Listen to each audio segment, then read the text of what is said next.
Chapter 3. There are 3 stages in your reintegration, said O'Brien. There is learning, there is understanding, and there is acceptance. It is time for you to enter the 2nd stage. As always, Winston was lying flat on his back. But of late his bonds were looser. They still held him to the bed, but he could move his knees a little and could turn his head from side to side and raise his arms from the elbow. The dial, also, had grown to be less of a terror. He could evade its pangs if he was quick-witted enough. It was chiefly when he showed stupidity that O'Brien pulled the lever. Sometimes they got through a whole session without the use of the dial. He could not remember how many sessions there had been. The whole process seemed to stretch out over a long, indefinite time, weeks, possibly, and the intervals between the sessions might sometimes have been days, sometimes only an hour or 2. As you lie there, said O'Brien, you have often wondered, you have even asked me, why the Ministry of Love should expend so much time and trouble on you. And when you were free, you were puzzled by what was essentially the same question. You could grasp the mechanics of the society you lived in, but not its underlying motives.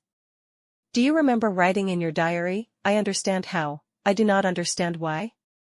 It was when you thought about why that you doubted your own sanity. You have read the book, Goldstein's book, or parts of it, at least. Did it tell you anything that you did not know already? You have read it, said Winston. I wrote it. That is to say, I collaborated in writing it. No book is produced individually, as you know. Is it true, what it says? As a description, yes. The program it sets forth is nonsense. The secret accumulation of knowledge, a gradual spread of enlightenment, ultimately a proletarian rebellion, the overthrow of the party. You foresaw yourself that that was what it would say. It is all nonsense. The proletarians will never revolt, not in 1,000 years or 1,000,000. They cannot. I do not have to tell you the reason, you know it already. If you have ever cherished any dreams of violent insurrection, you must abandon them. There is no way in which the party can be overthrown. The rule of the party is forever. Make that the starting point of your thoughts. He came closer to the bed. Forever, he repeated. And now let us get back to the question of how and why.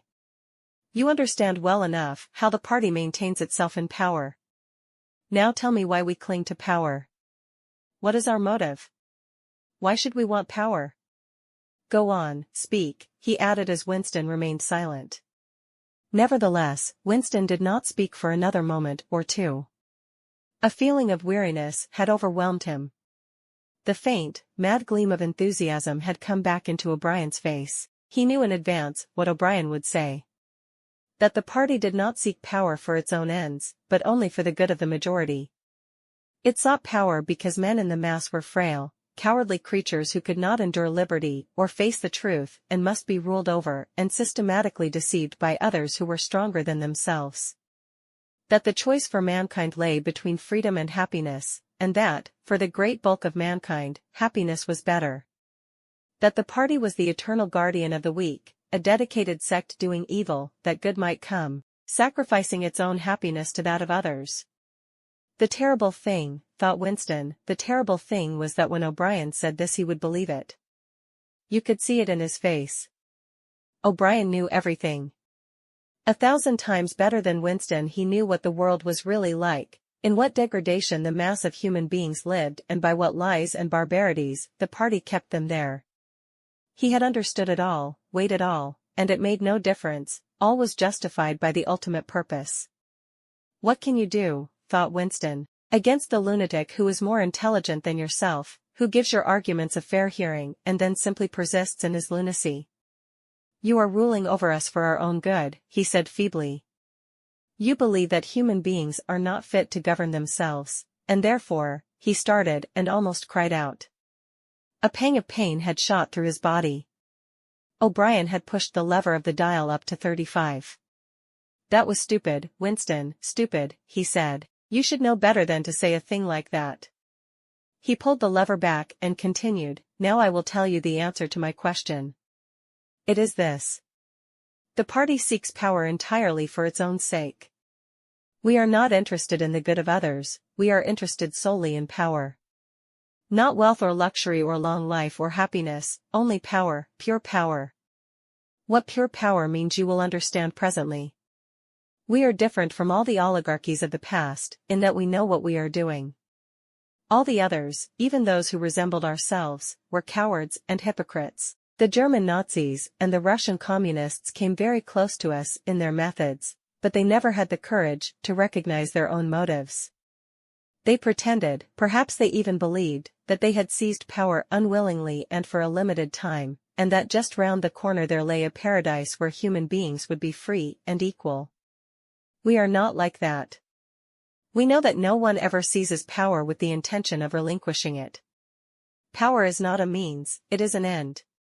One does not establish a dictatorship in order to safeguard a revolution. One makes the revolution in order to establish the dictatorship. The object of persecution is persecution. The object of torture is torture. The object of power is power. Now do you begin to understand me? Winston was struck, as he had been struck before, by the tiredness of O'Brien's face. It was strong and fleshy and brutal, it was full of intelligence and a sort of controlled passion, before which he felt himself helpless, but it was tired. There were pouches under the eyes, the skin sagged from the cheekbones. O'Brien leaned over him, deliberately bringing the worn face nearer. "You are thinking," he said, "that my face is old and tired. You are thinking that I talk of power, and yet I am not even able to prevent the decay of my own body. Can you not understand, Winston, that the individual is only a cell? The weariness of the cell is the vigor of the organism. Do you die when you cut your fingernails?" He turned away from the bed and began strolling up and down again, one hand in his pocket. "We are the priests of power," he said. "God is power, but at present power is only a word so far as you are concerned. It is time for you to gather some idea of what power means. The first thing you must realize is that power is collective. The individual only has power in so far as he ceases to be an individual. You know the party slogan, 'Freedom is slavery.' Has it ever occurred to you that it is reversible? Slavery is freedom. Alone, free, the human being is always defeated. It must be so because every human being is doomed to die, which is the greatest of all failures. But if he can make a complete, utter submission, if he can escape from his identity, if he can merge himself in the party so that he is the party, then he is all-powerful and immortal. The second thing for you to realize is that power is power over human beings. Over the body, but, above all, over the mind.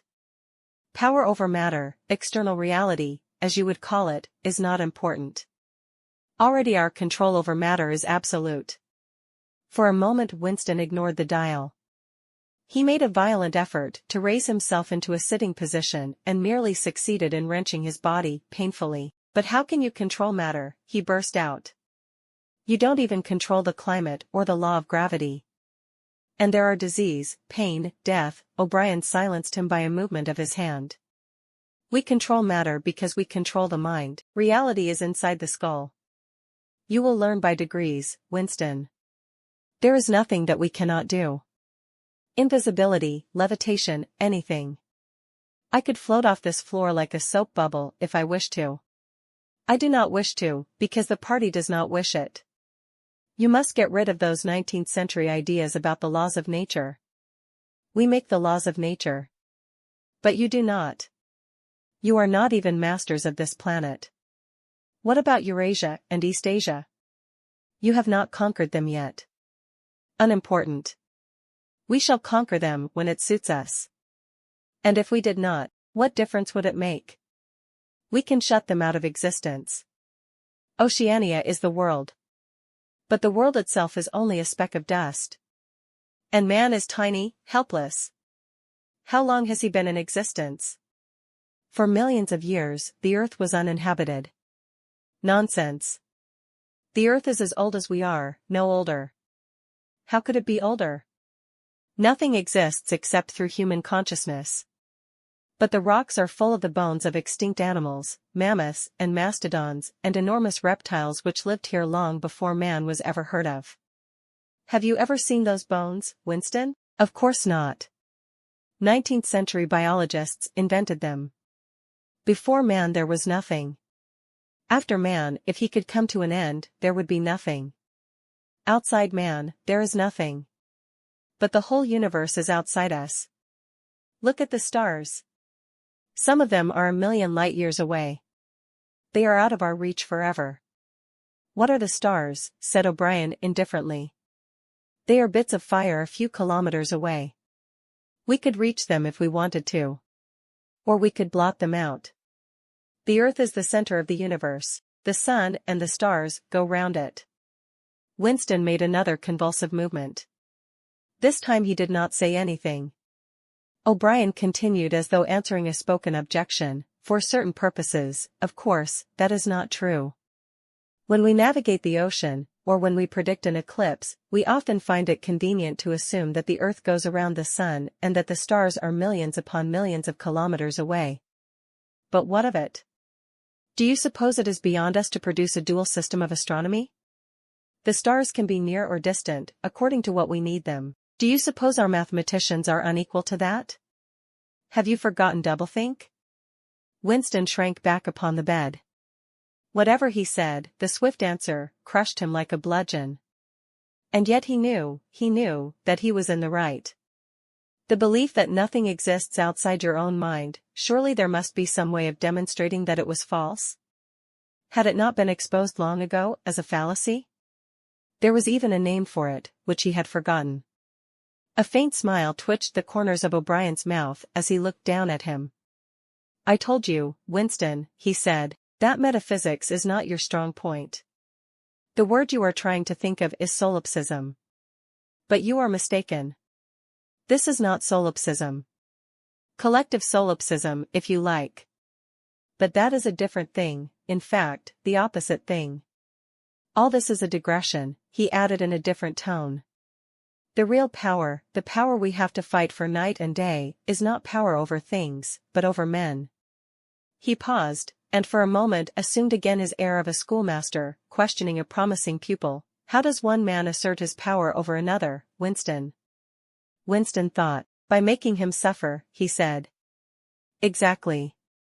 By making him suffer. Obedience is not enough.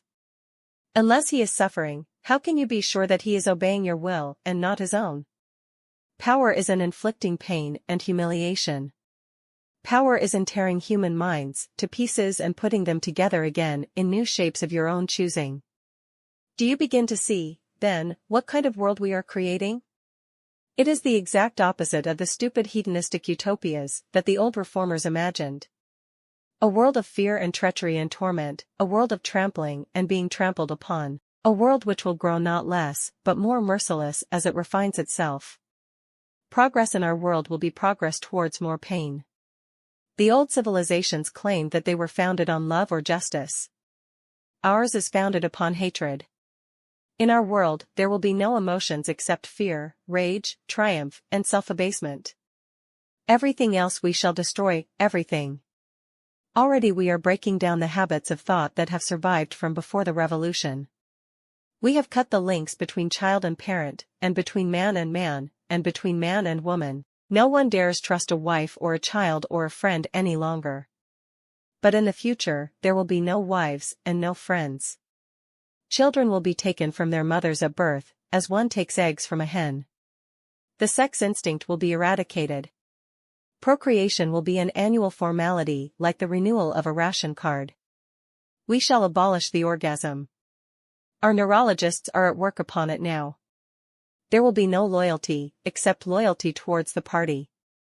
There will be no love, except the love of Big Brother. There will be no laughter, except the laugh of triumph over a defeated enemy. There will be no art, no literature, no science. When we are omnipotent, we shall have no more need of science. There will be no distinction between beauty and ugliness. There will be no curiosity, no enjoyment of the process of life. All competing pleasures will be destroyed.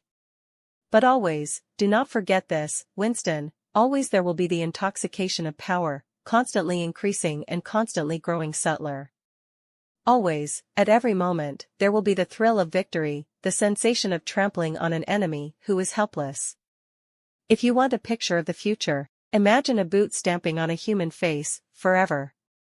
He paused as though he expected Winston to speak. Winston had tried to shrink back into the surface of the bed again. He could not say anything.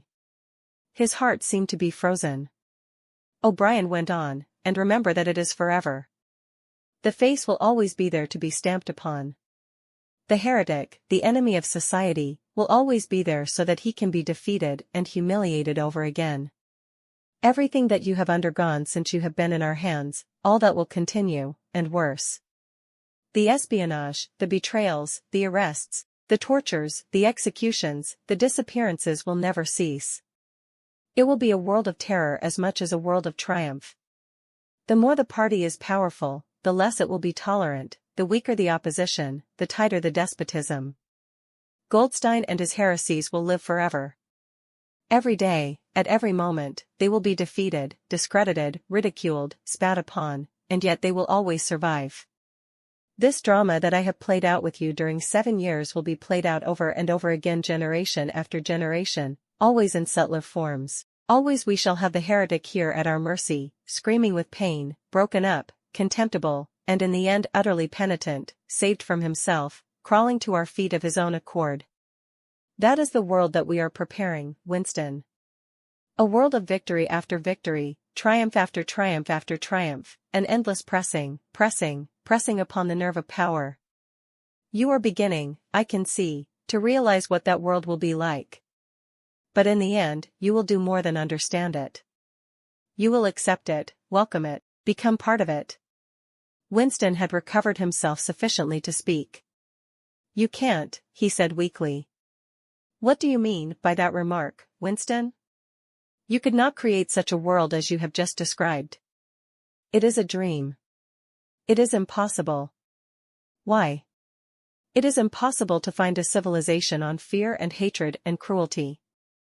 It would never endure. Why not? It would have no vitality. It would disintegrate. It would commit suicide. Nonsense. You are under the impression that hatred is more exhausting than love. Why should it be? And if it were, what difference would that make?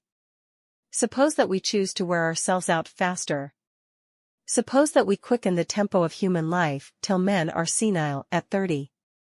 Still, what difference would it make? Can you not understand that the death of the individual is not death? The party is immortal. As usual, the voice had battered Winston into helplessness. Moreover, he dreads that if he persists in his disagreement, O'Brien would twist the dial again. And yet he could not keep silent. Feebly, without arguments, with nothing to support him except his inarticulate horror of what O'Brien had said, he returned to the attack. I don't know, I don't care. Somehow you will fail. Something will defeat you. Life will defeat you. We control life, Winston, at all its levels. You are imagining that there is something called human nature that will be outraged by what we do and will turn against us. But we create human nature. Men are infinitely malleable, or perhaps you have returned to your old idea that the proletarians or the slaves will arise and overthrow us. Put it out of your mind. They are helpless, like the animals. Humanity is the party. The others are outside, irrelevant. I don't care. In the end, they will beat you. Sooner or later, they will see you for what you are, and then they will tear you to pieces. Do you see any evidence that that is happening? Or any reason why it should? No. I believe it. I know that you will fail.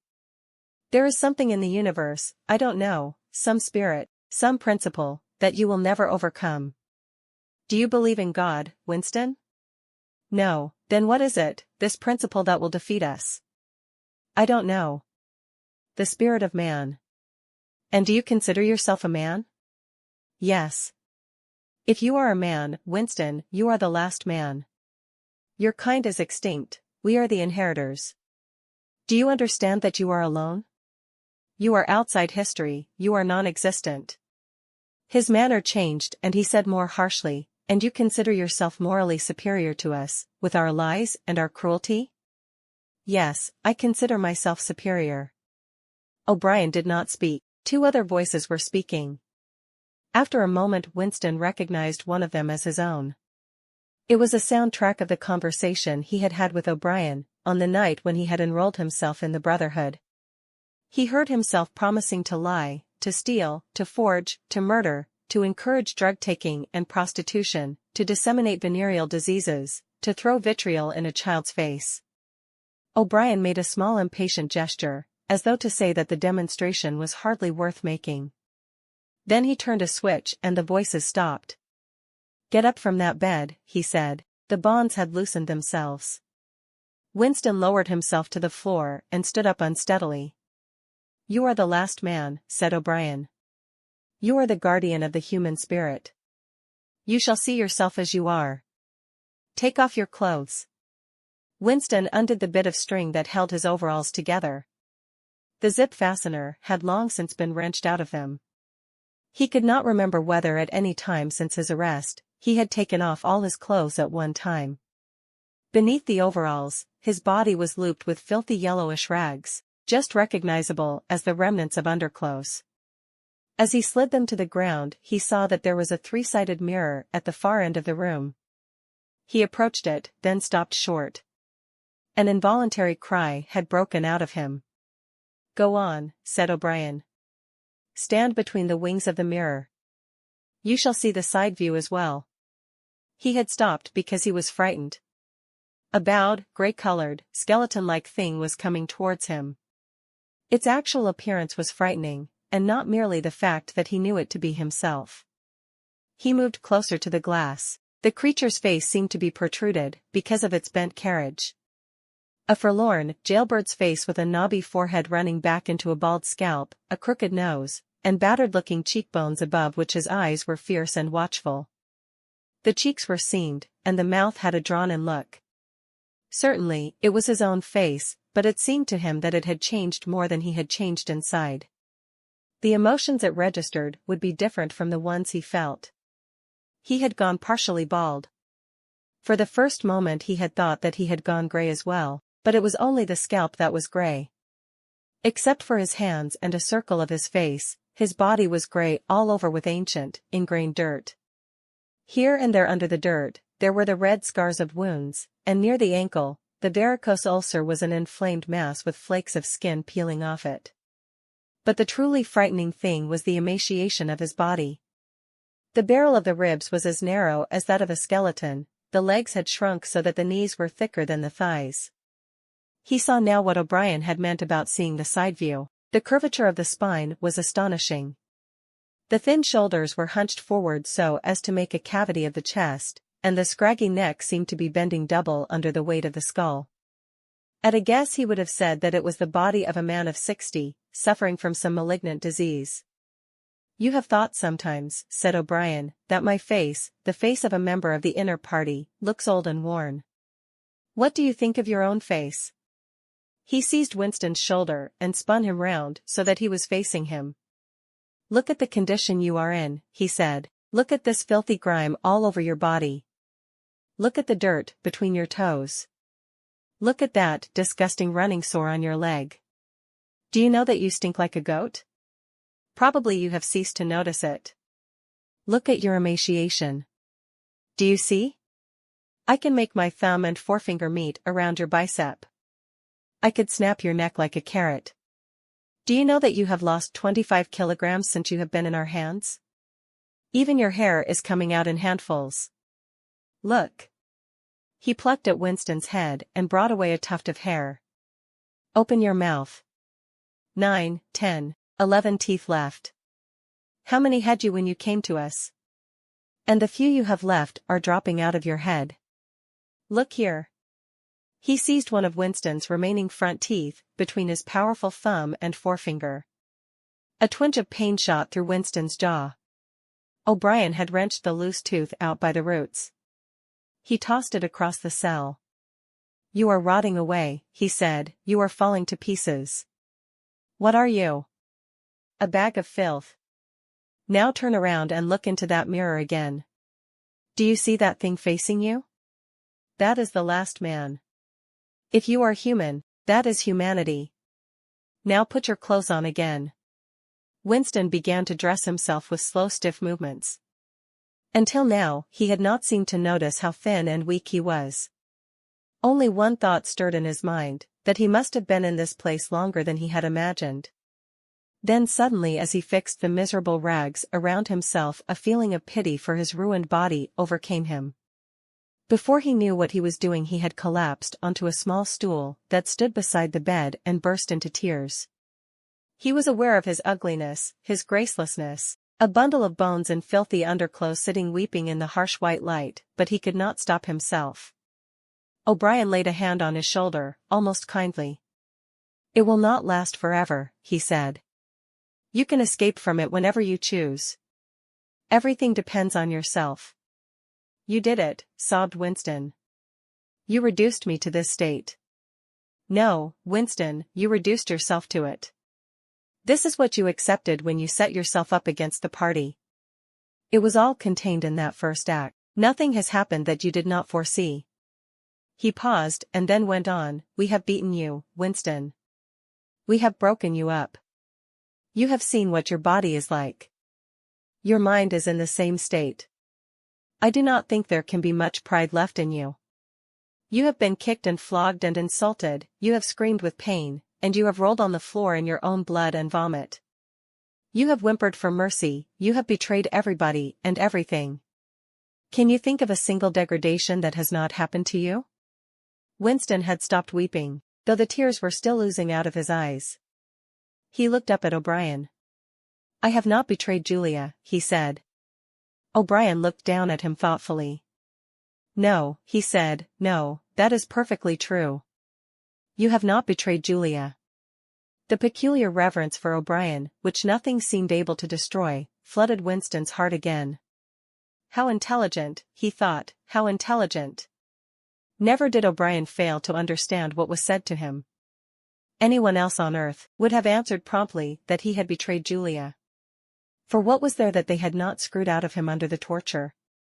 He had told them everything he knew about her, her habits, her character, her past life. He had confessed in the most trivial detail everything that had happened at their meetings, all that he had said to her and she to him, their black market meals, their adulteries, their vague plottings against the party, everything. And yet, in the sense in which he intended the word, he had not betrayed her. He had not stopped loving her. His feelings towards her had remained the same. O'Brien had seen what he meant without the need for explanation. "Tell me," he said, "how soon will they shoot me?" "It might be a long time," said O'Brien. "You are a difficult case. But don't give up hope. Everyone is cured sooner or later. In the end, we shall shoot you."